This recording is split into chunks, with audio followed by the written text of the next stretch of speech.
the secret garden imagination.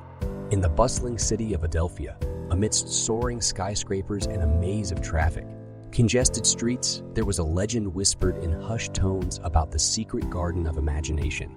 It was said that whoever found it would be granted an imagination so vivid and transformative that the world around them would alter based on their whims and dreams. Lila, a young woman working as a librarian, had heard of the garden as a child. She remembered her grandmother spinning tales of emerald trees, flowers that could change colors with a single thought, and rivers filled with ink that turned into poetry when touched. As years passed, Lila grew skeptical, but the tales had left an indelible mark on her heart. One day, while sorting out old manuscripts in the basement of the library, Lila stumbled upon a worn-out map with the title to the Garden of Imagination. Her heart raced. Could this be the very key to that childhood fantasy? She decided to follow the map.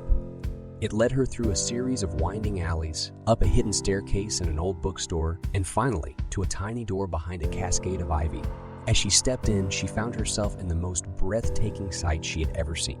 It was the secret garden of imagination. Golden leaves floated in the wind, trees whispered tales of yesteryears, and radiant flowers danced to melodies only they could hear. A river of shimmering, ink-black water flowed gently, with verses and poetic lines shimmering just below the surface. Lila plucked a petal from a nearby flower, and it turned into a paintbrush. With it, she painted a radiant sun, and darkness was washed away as real sunbeams pierced through the canopy. She thought of a majestic bird, and it sprung to life, perching on her shoulder, its colors ever-changing. With each thought, the garden transformed, adapting to the whims and fancies of its visitor. Here, imagination wasn't just a mental exercise. It was the very essence of life. Lila spent what felt like both moments and eternity in the garden, creating, transforming, and living out her wildest dreams. However, with time, she realized that while the garden was magnificent, it was not where she belonged forever. She understood that the true magic of the garden was not just in creating a world of dreams, but in empowering one to make dreams a reality in the outside world.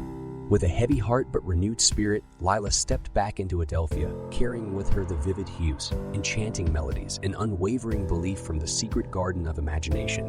The city seemed different now. The grays of the buildings bore potential for colors. The honking of cars felt like an orchestra waiting for a conductor, and every face she saw hinted at stories waiting to be told. Lila started art classes for children, weaving stories, painting murals, and infusing Adelphia with the magic she had experienced. The once drab city transformed with imagination and creativity at its heart. As years passed, the legend of the secret garden of imagination took a new form. It was no longer just a hidden realm, but a spirit carried within every heart that Lila touched, reminding everyone that the true magic of imagination wasn't just about dreaming, but making those dreams come alive.